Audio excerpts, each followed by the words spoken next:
नमस्कार साथियों, स्वागत है आपका मेरे यूट्यूब चैनल पर। 127 साल पहले 23 जनवरी को आज ही के दिन एक बच्चे ने जन्म लिया, स्वतंत्रता सेनानी बना और भारत के स्वतंत्र आंदोलन में योगदान दिया, जिसे आज भी याद किया जाता है। वह एक कर्मठ व्यक्ति थे जिन्होंने देश के युवाओं को एक साथ आने और स्वतंत्रता के लिए लड़ने का खुले तौर पर आह्वान किया। उन्होंने अपने विचारों और शिक्षाओं से भी लाखों लोगों को प्रेरित किया। थर थर करती धरती सारी, टूट कूट कर गिरते थे तारे, तड़प उड़ती लहरें सागर की, थर थर कांपे कूल किनारे। हिम पर्वत भी डगमग डोले, सूरज भूले बरसाना अंगारे। ऐसी थी हुंकार नेताजी सुभाष की, दुश्मन ढूंढे गली गलियारे। और वो कोई और नहीं बल्कि नेताजी सुभाष चंद्र बोस हैं। आज पूरा देश पराक्रम दिवस मना रहा है। भारत सरकार ने वर्ष 2021 में नेताजी की जयंती को पराक्रम दिवस के तौर पर मनाने की घोषणा की थी। नेताजी सुभाष चंद्र बोस का जन्म 23 जनवरी आज ही के दिन 1897 को ओडिशा के कटक शहर में हुआ था। इनके पिता का नाम जानकीनाथ बोस और मां का नाम प्रभावती था। बचपन से ही नेताजी पढ़ाई में काफ़ी तेज थे। स्कूल के दिनों से ही उनका राष्ट्रवादी स्वभाव सबको नज़र आता था। स्कूलिंग के बाद उन्होंने कोलकाता के प्रेसिडेंसी कॉलेज में दाखिला लिया, लेकिन उग्र राष्ट्रवादी गतिविधियों के कारण उन्हें कॉलेज से निकाल दिया गया। इसके बाद बॉस आईसीएस परीक्षा की तैयारी के लिए कैम्ब्रिज यूनिवर्सिटी लंदन चले गए। बॉस इतने बुद्धिमान थे कि इन्होंने 4 साल की आईसीएस की पढ़ाई 7 महीने में ख़त्म कर दी और रैंक होल्डर बन गए। आईसीएस में इन्हें 4th रैंक मिली। किसी भी भारतीय के लिए सिविल सेवक का पद बेहद प्रतिष्ठित होता है, लेकिन जब देशभक्ति का जुनून जब खून में बहने लगता है, आज़ादी के खातिर देशभक्त हर दर्द सहने लगता है। इन्होंने कहा कि मेरा जन्म देश को लूटने के लिए नहीं बल्कि देश की सेवा के लिए हुआ है। इसलिए इन्होंने अपना शेष जीवन भारत को ब्रिटिश औपनिवेशिक शासन से मुक्त कराने में समर्पित करने का फैसला किया और आईसीएस की परीक्षा पर लात मार दी। ये सन 1921 में भारत आ गए और 20 जुलाई सन 1921 को पहली बार गांधी जी से मिले। उस समय भारत में कई आंदोलन चल रहे थे और वे महात्मा गांधी के असहयोग आंदोलन में शामिल हो गए, जिसने भारतीय राष्ट्रीय कांग्रेस को एक शक्तिशाली अहिंसक संगठन बना दिया था। नेताजी को महात्मा गांधी ने बंगाल में एक राजनीतिक रंजन दास के अधीन काम करने की सलाह दी। नेताजी ने वहां एक युवा शिक्षक, पत्रकार और बंगाल कांग्रेस के स्वयंसेवकों के रूप में अपनी सेवाएं दी, लेकिन 1921 में उन्हें ब्रिटिश सरकार ने गिरफ्तार कर जेल भेज दिया। जब वह जेल से वापस आए तो 1924 में उन्हें कलकत्ता नगर निगम का मुख्य कार्यकारी अधिकारी महापौर नियुक्त किया गया।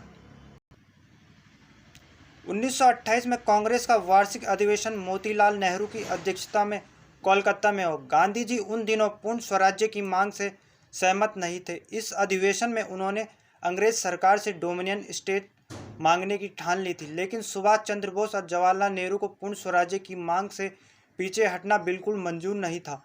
उन्होंने गांधी जी को समझाया, ये क्या हुआ भाई कि डोमिनियन स्टेटस का मतलब होता है कि सरकार भारतीय चलाएंगे लेकिन पॉलिसी ब्रिटिश सरकार बनाएगी। डोमिनियन स्टेट का सीधा मतलब होता है कि ना भारत सैन्य शक्ति पर काम कर सकता और ना ही अदर कंट्रीज के साथ व्यापार कर सकता है। नेताजी ने साफ मना कर दिया और कह दिया कि हमें कंप्लीट फ्रीडम चाहिए। कुल मिलाकर ये इतने इन्फ्लुएंसर बन गए थे कि इन्होंने गांधी जी और नेहरू जी को कन्विंस कर दिया और नतीजा ये हुआ कि पिछले साल तो कलकत्ता अधिवेशन में अभी तो बहस ही चल रही थी, परंतु अब इन्होंने अगले साल लाहौर अधिवेशन में 1930 के अंदर पूर्ण स्वराज्य के लिए झंडा फहरा दिया और तय कर लिया कि इससे कम कुछ नहीं, अपने को तो कंप्लीट फ्रीडम चाहिए, कोई डोमिनियन फोमिनियन नहीं चाहिए। जैसे जैसे समय बढ़ रहा था, नेताजी का कद भी बढ़ता जा रहा था।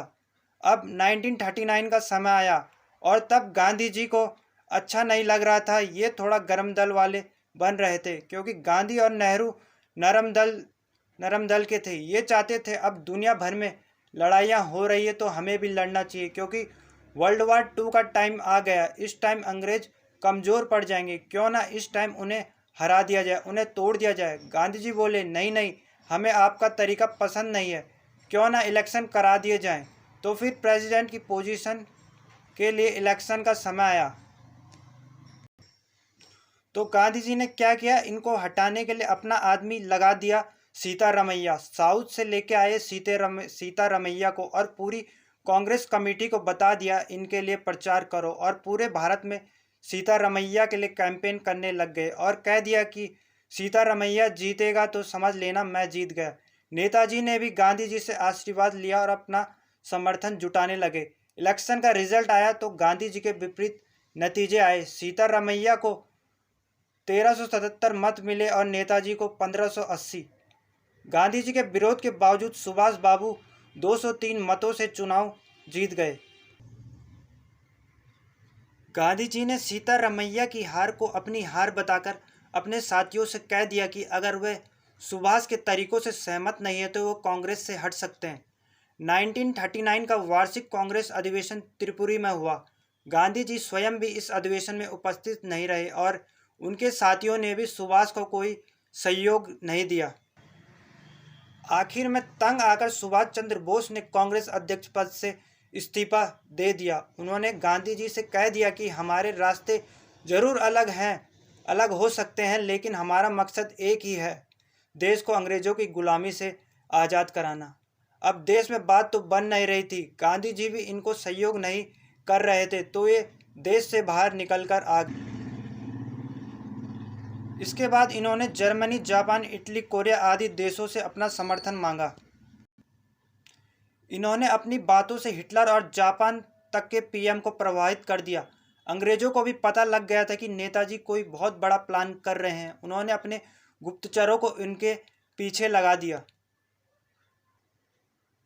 जब नेताजी की मदद से जापान ने सिंगापुर पर कब्जा किया तो जापान ने सिंगापुर में जो 45,000 ब्रिटिश सैनिकों में जो भारतीय सैनिक थे उन्हें नेताजी के हवाले कर दिया। उस समय रास बिहारी बोस जो भारतीय सैनिकों को तैयार किया करते थे, जापान की मदद से उन्हें नेताजी को सौंप दिया गया और यहीं से तैयार हुई आज़ाद हिंद फौज। नेताजी ने कहा, अब म्यांमार वर्मा के रास्ते भारत घुसेंगे। उस समय म्यांमार पर जापान का कब्जा था। पहले हम पहाड़ियों में जाएंगे, उसके बाद मैदानों में प्रवेश करेंगे। नेताजी ने कहा कि पहले नॉर्थ ईस्ट नागा पहाड़ी नागालैंड से हम पहाड़ियों में जाएंगे, उसके बाद मैदानों में प्रवेश करेंगे। अप्रैल 1944 में आज़ाद हिंद फौज जो ये सिंगापुर से अपनी टीम तैयार करके आए थे, वर्मा के रास्ते अपनी टीम तैयार करके आए थे। ब्रिटिश सैनिकों को खदेड़कर मणिपुर में पहली बार तिरंगा गाड़ दिया। उस समय यह देखकर पूरा देश हिल गया। इनसे ज़्यादा इंटेलिजेंट विजनरी कोई हो ही नहीं सकता। ये इतने बुद्धिमान जो थे। वर्ल्ड वार 2 खत्म हो गया था। अमेरिका ने जापान में परमाणु बम गिरा दिया था। जापान भी अब कमज़ोर हो गया था, तो आज़ाद हिंद फौज भी कमज़ोर पड़ गई थी। जापान के आत्मसमर्पण के बाद जब ये 18 अगस्त 1945 को दक्षिण पूर्वी एशिया जा रहे थे, तभी कथित तौर पर एक विमान दुर्घटना में ताइवान में इनका प्लेन क्रैश हो गया और नेताजी का निधन हो गया। साथियों, आज के युवाओं को सुभाष चंद्र बोस के व्यक्तित्व से प्रेरणा लेनी चाहिए। आज का दिन नेताजी के जीवन और त्याग और बलिदान से सीख लेने का दिन है। आज हमें उनके आदर्शों पर चलने का संकल्प लेना चाहिए। इसी के साथ मैं अपने भाषण का समापन करना चाहूँगा।